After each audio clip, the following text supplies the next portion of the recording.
And hello again, boys and girls. Welcome back to the stream. It's, of course, the Sunday special, and today we are going to be playing Imperator Rome, which was a Paradox game released a while back, and it failed dismally for a culmination of things. Primarily, one, the game was extremely bare bones, lacking in real any substance, and generally was effectively just a blobbing simulator. Equally, the pacing was extremely bad, meaning that you had to expand as quickly as possible, otherwise you just get lobbed. And the idea of the game, which people thought of it being like the sort of CK2 EU4 combination, sadly failed. In fact, the scheming of the Roman families, which people fantasized about, became basically bare bones and generally lacking in any sort of complexity. And for the most part, there was no sort of scheming or any of that sort of console of Rome memes going on, and in consequence, because the civil war and the infighting between families was so absent, the game was effectively failed dismally, and it was generally lacking at all. Effectively, what you have is a combination of Stellaris' pop system with EU4's politics system with a bit of CK2 all thrown in a classical era, and it generally fails to achieve any real value. The game went through some attempts to be salvaged and then was dumped, much like March of Eagles, and was resigned to the dustbin of history. So the game pretty much starts fairly early on, prior to Rome's expansion. You've got, of course, Egypt, the big kingdom of Egypt. You've got Carthage, which is pretty strong, and Macedon, and the Antigonid Empire. Now, generally, what the idea was supposed to be, as the game went on, Rome would become the big bad and expand, much like Germany in Hoi 4. But the game was so basic and the AI was so awful that most of the time Rome never survived long enough. So if you were playing any other nation apart from Rome, very rarely would you see actually Rome achieve anything of value. Equally, the different political systems didn't really matter, and for the most part, the game was effectively just pick your color and blob. So we'll play Rome and go through it. So you've got your console, and you've got your Aristocratic Republic, and you've got your co-console. Again, this should have allowed for more complexities in the game. For example, if you were a ruling family, the bickering between your consoles and your other families could have led to some really complex games. But the sad fact of the matter is you are in no way invested in your families whatsoever. You don't care who's in charge as long as there's no civil war. And generally that meant that you were playing your colour, but you weren't actually really getting into the in depth of the political systems or the intrigue. So we've got a few feudal states,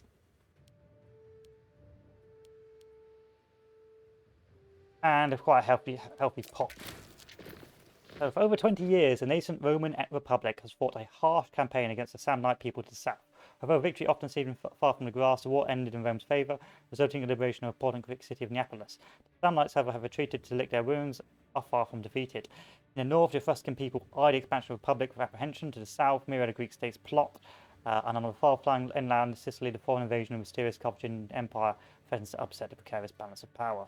Will Rome rise victorious or fall to internal strife and barbaric hordes? The fate of Rome will be tested.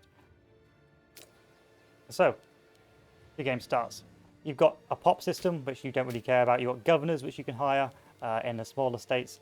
And you've also got different pops. So you've got citizen pops, noble pops, slaves, and so on. These produce certain things, and you could play around them a little bit to maximize your nation, but building toll in this game was never actually a very good idea. So in consequence, you just expanded. The tech tree is pretty simple. Again, different advances, different tech trees with different bonuses. Normally you went down the military tree first.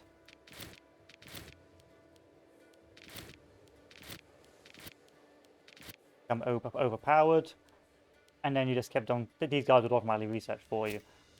You can select omens and do a 3 idea slot. So one idea could be ordered retreat, another idea could be martial ethos, and then you've got one idea for oratory ideas, which could be a talum.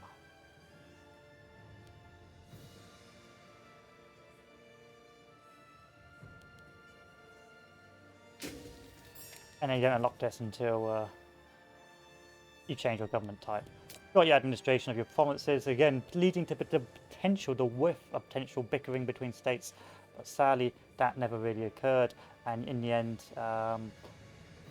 it effectively acts like a stellaris provincial system. You put some guy in charge and they do very little, if anything. Of course you got your navy, and that's it really.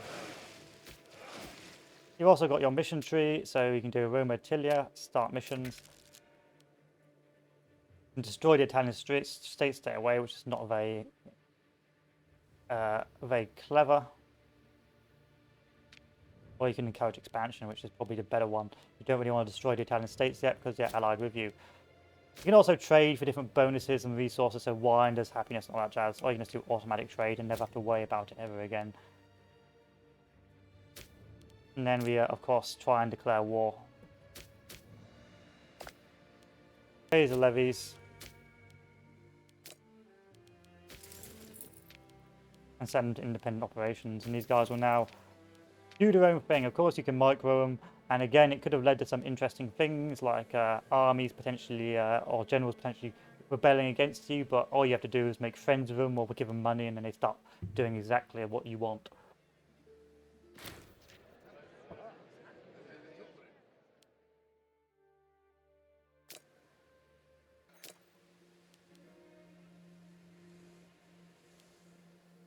You see how drawn out of mind this game's going to become? Oh no, civil war in 14 months. What if I bribe him? Wow, now more civil war.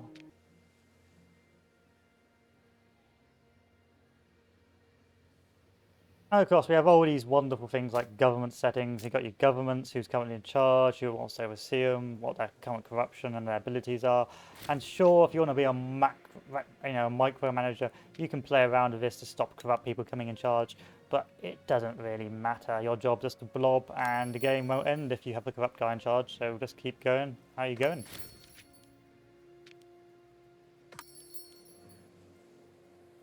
And you can also click these buttons to pick different objectives and all that sweet stuff, but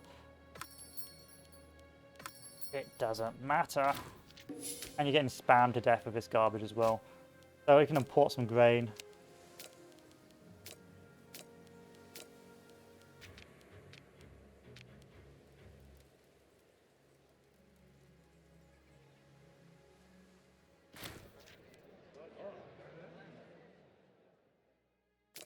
Lose that tyranny, that's sweet, sweet tyranny. So why am I saving up my money? Effectively for mercenaries, just in case we need it. And plus, because the economy is so mad in terms of sometimes you just get governors who are just outwardly corrupt, and you need some in the bank for when governors go bad.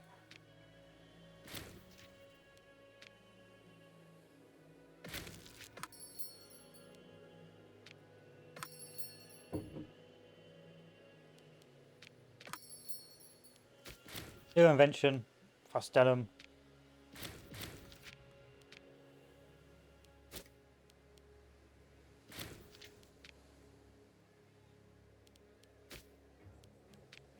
Elite training.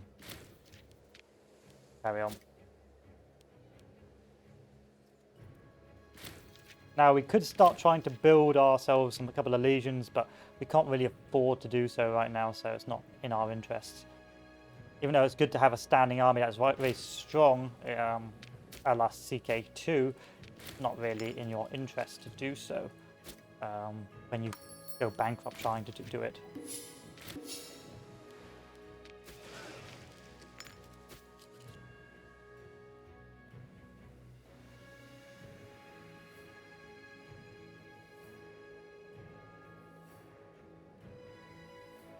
Okay, now they've got quite a big army there, so what we're going to do is we're going to go get some mercenaries, find out where we can buy some mercenaries, bribe these guys to fight for us.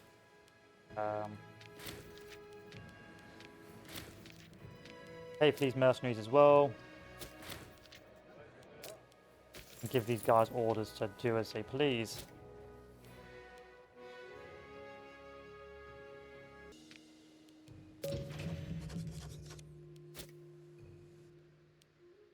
We can also now reduce our levies, so get our military, expand our levies, and build up some legions, hopefully. And anything else that's going to give me money, that is. Money, money, money! It's so funny. It doesn't help that a lot of these guys are taking a very long time to achieve anything. This is where I probably should start microing myself, because the AI is not doing a very good job of it themselves. What was that noise? Oh, come on now. Okay. Once again, I've got to end and reboot the stream. Give me a moment.